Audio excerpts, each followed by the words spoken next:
Hello boys and girls, welcome back. Love tonight के part 1 के last में हमने देखा था कि शू जब हॉस्पिटल से बाहर आती है तब उसका बॉयफ्रेंड फेंग उसे मैसेज करता है कि वो उसे लेने नहीं आ पाएगा।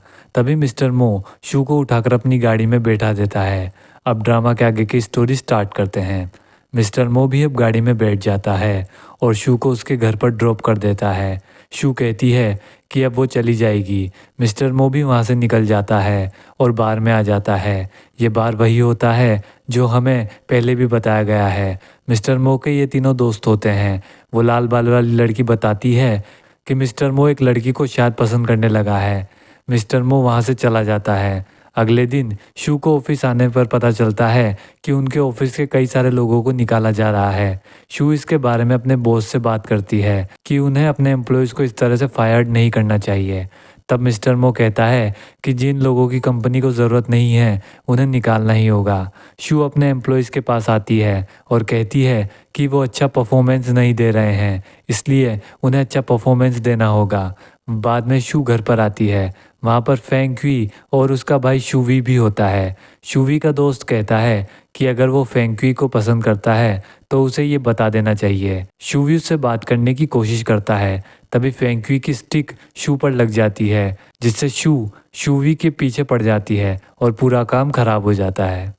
शू अपने बॉस से मिलती है और कहती है कि वो कंपनी के एम्प्लॉयज़ को फायर नहीं करें। इसके बदले में वो कहती है कि सभी एम्प्लॉयज़ 30% अच्छा परफॉर्म करेंगे और अगर ऐसा नहीं हुआ तो वो खुद रिज़ाइन कर देगी। उसके बॉस उसे 3 महीने का टाइम देते हैं। दूसरी तरफ फेंग क्वी शूवी की कोचिंग पर पहुंचती है, जहां पर वो लड़की की ड्रेस पहनकर अपने स्टूडेंट से स्केच बनवा रहा होता है।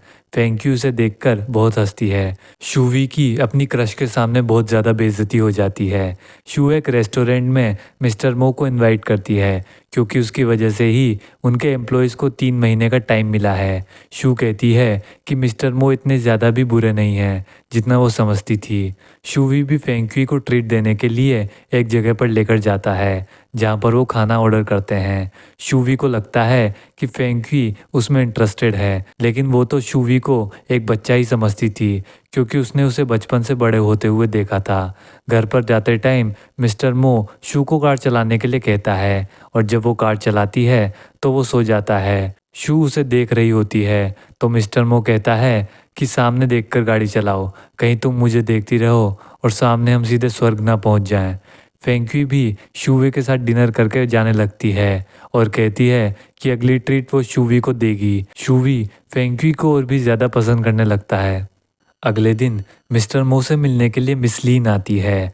वो मिस्टर मो को काफ़ी ज़्यादा पसंद करती है।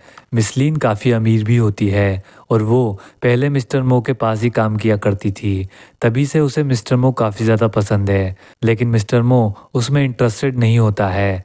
मिस्टर मो शू से कुछ बात करने के लिए जाता है, लेकिन शू उसे इग्नोर करके वहाँ से जाने लगती है। तब मिस्टर मो उसका हाथ पकड़कर उसे एक रूम में लेकर जाता है। शू वहाँ से जाती है, तभी ये एक पिन से उसकी शर्ट पीछे से फट जाती है। तो मिस्टर मो उससे अपना ब्लेज़र उतार कर पहना देता है और वहाँ से चला जाता है। उनकी एक मीटिंग होती है जिसमें शू का बॉयफ्रेंड फेंग भी आया होता है। मिस्टर मो उस मीटिंग में स्ट्रेट फॉरवर्ड बात करता है और यहाँ ये भी पता चलता है कि फेंग डील करवाने के 8-10 करोड़ कमीशन लेता है। मीटिंग से बाहर आने पर फेंग को शू दिखती है। शू के हाथ में मिस्टर मो का ब्लेज़र होता है जो उसने उसे पहनाया था। मिस्टर मो उससे ब्लेज़र ले लेता है। फेंग शू को लेकर चला जाता है, जिसे देखकर मिस्टर मो को काफ़ी गुस्सा आता है। फेंग शू को सूप देता है और फिर उसके फोरहेड पर किस करके वहाँ से चला जाता है। मिस्टर मो वहाँ पर आता है और शू से कहता है कि मैंने तुम्हारी काफ़ी हेल्प की है, तुम मुझे थैंक यू तो बोल ही सकती हो। शू कहती है कि फेंग उसका बॉयफ्रेंड है, इसलिए मिस्टर मो को उसके करीब आने की कोशिश नहीं करनी चाहिए और शू वहाँ से चली जाती है। दूसरी तरफ शू भी फेंक्वी के पास जाता है तो फेंक्वी बताती है कि वो ब्लाइंड डेट के लिए तैयारी कर रही है। शू भी कहता है लेकिन तुम तो किसी को पसंद करती हो तो ब्लाइंड डेट पर क्यों जा रही हो। तो फेंक्वी कहती है कि वो किसी को भी पसंद नहीं करती है, इसलिए ही तो वो कल ब्लाइंड डेट पर जा रही है।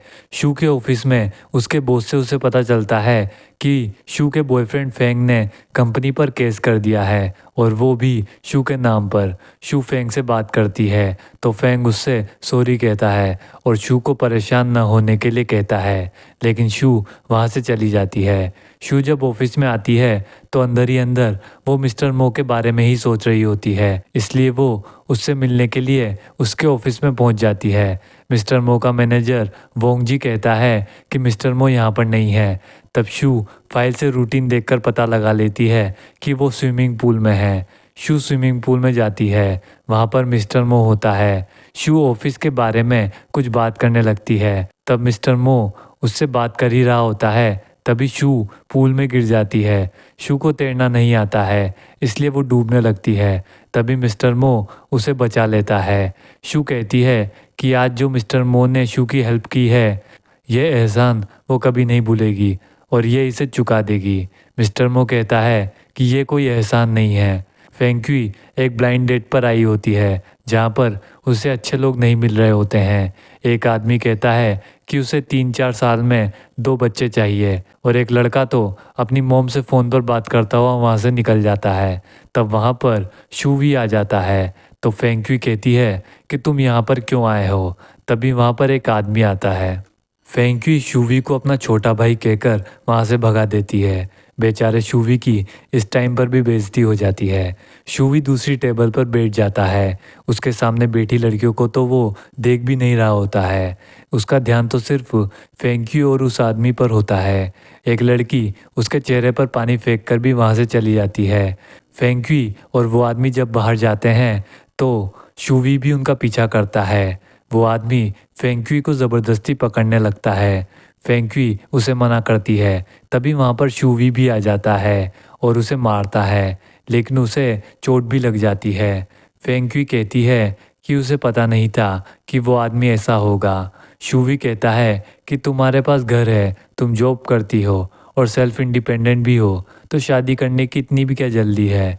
फेंक्वी कहती है कि उसका एक्स हस्बैंड शादी कर रहा है, इसलिए वो भी एक हैंडसम और रिच आदमी से शादी करना चाहती है।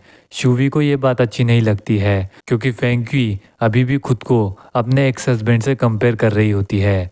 शू भी अपने ऑफिस में होती है। तब नीचे मिस्टर मो का एड चल रहा होता है।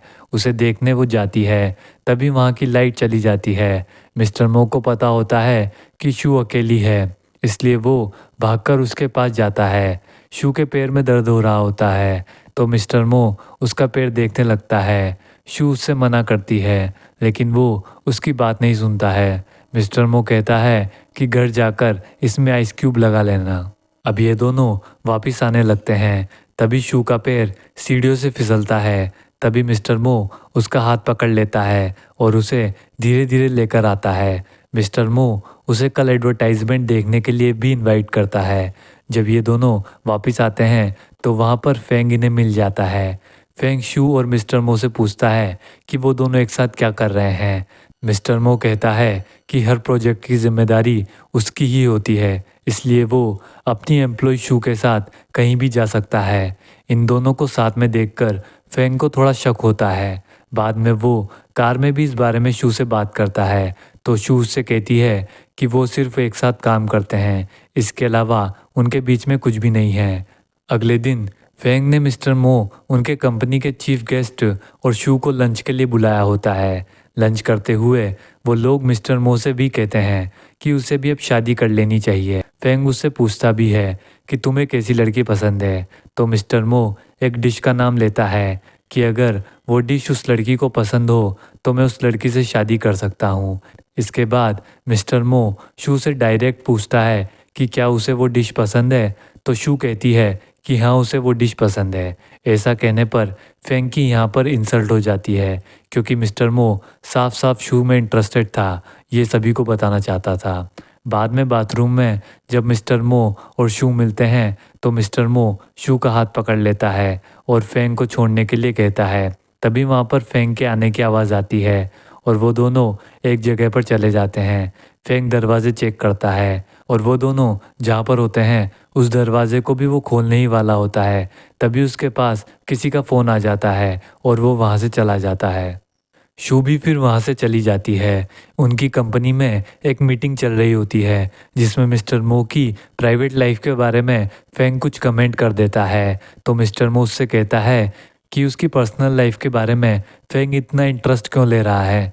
मीटिंग खत्म होने के बाद फेंग मिस्टर मो से कुछ बात करने के लिए कहता है और फिर मिस्टर मो को समझाता है कि वो शू से सिर्फ प्रोफेशनली बातचीत करे, उसकी पर्सनल लाइफ में वो इंटरफेयर ना करे तो ही अच्छा होगा, वरना मिस्टर मो की सालों की रेपुटेशन को वो मिट्टी में मिला सकता है।